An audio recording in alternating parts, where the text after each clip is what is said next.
Hello, everybody out there. Welcome to the Insignia video podcast.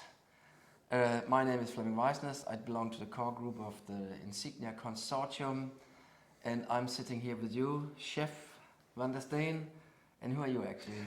I'm Chef van der Steen, and I'm the coordinator of this Insignia study. As you have seen the previous podcast, you know what we are doing.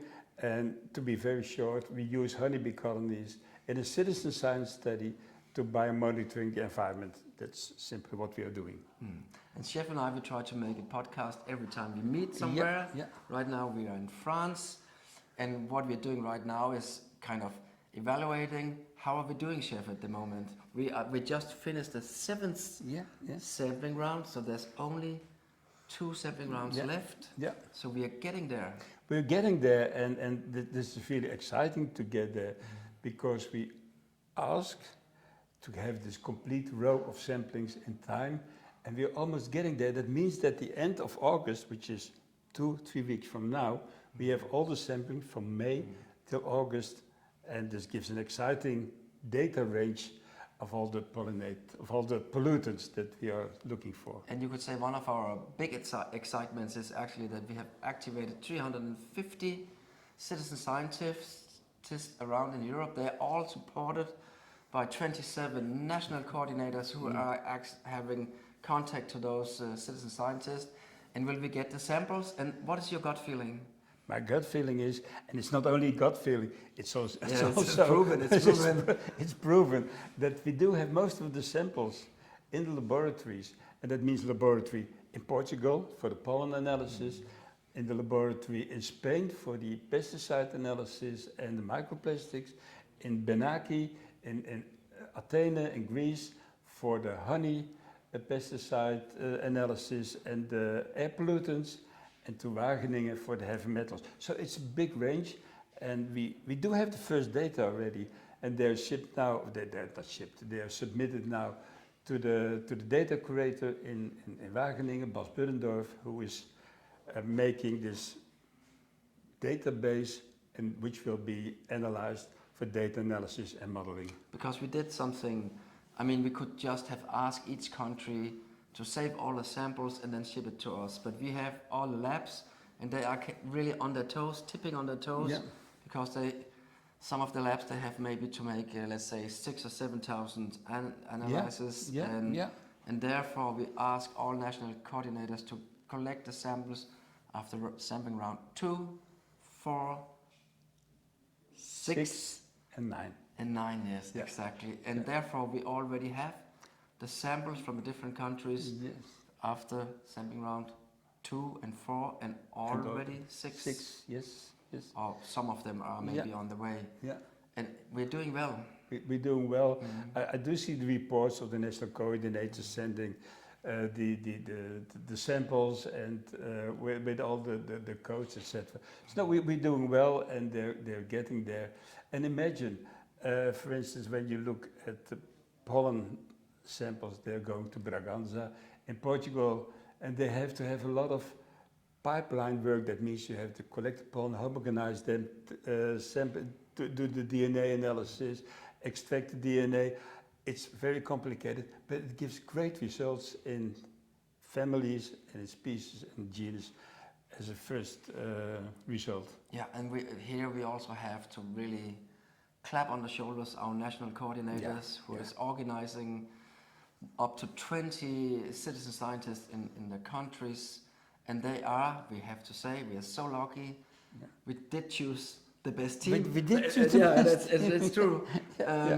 So they're hardworking, and they're doing really a good job out there. Yeah, because it was not only that we asked them to ask beekeepers to participate. No, we asked them to ask beekeepers to participate in specific locations. Yes, exactly. Because we want to have this information of the environmental pollution of detected and monitored by honeybee colonies in industrial area, in urban areas, in mixed areas. So we do get a lot of information also related to the land use.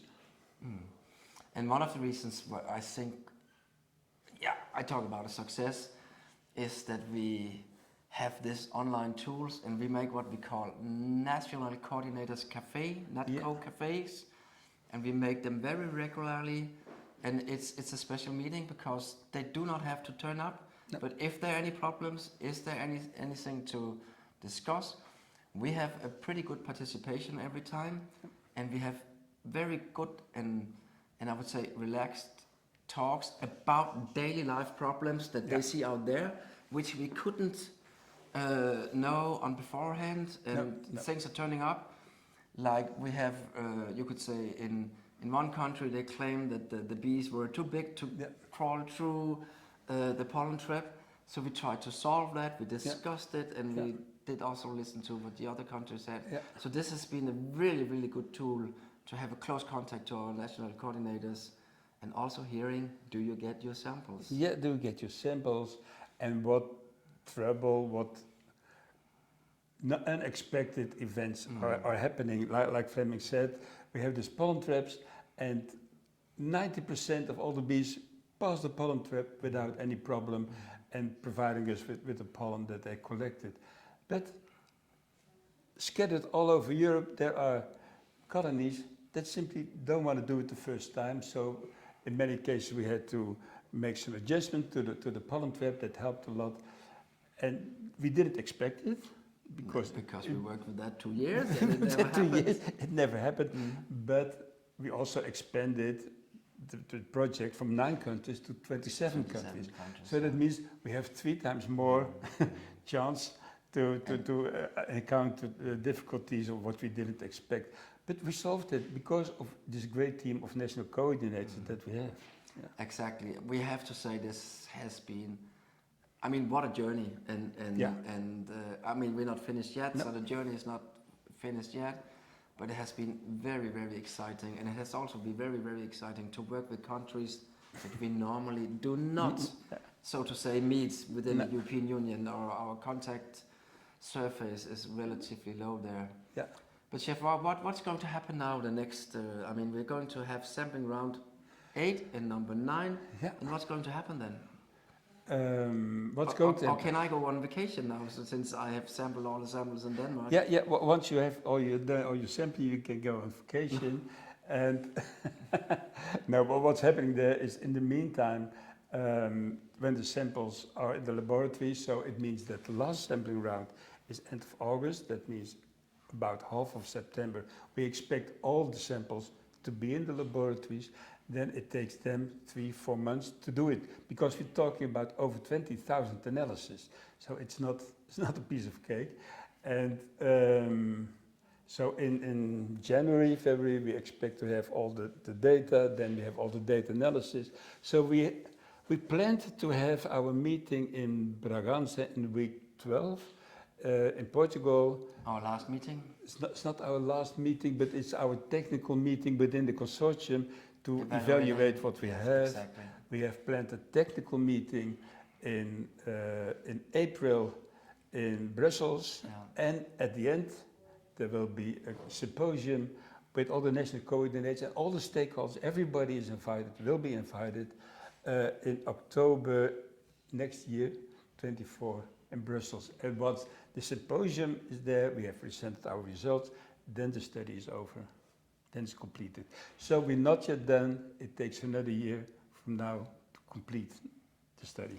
But also we have to say, on this journey there are so many new possibilities turning up, so many new ideas, so many new dreams. Yeah. Let's see if this is the end of the journey, or if this is the start of a very long journey instead of. It will be a start of a new study. Yeah. A start of a new journey. And maybe it's not completely the way as it is now, because we have to evaluate all the results. But we did create a great network of beekeepers, of national coordinators. We did create a structure, and it will be used. Is not a good word, because it's not nice to say used. We use beekeepers. We don't use beekeepers. We ask them to participate, and it's great that they are doing it. And it is simply a cooperation. It is a cooperation. It's a cooperation for the benefit of the world, to say, which is a big word, but also for the benefit of the bees, of the environment. And in my opinion, we all have to share this this work to make this this world a better place for the bees. Okay, Chef. Yeah. Thanks a lot. See you Welcome. next time out there. Remember to follow us on our social media, our YouTube channel as well, and of course also on our blog, on our homepage. You will see the address after when we finish here. See you. Salut. Salut. Exactly. From France. Let's go and get some cheese and some wine. We will. And, Yeah.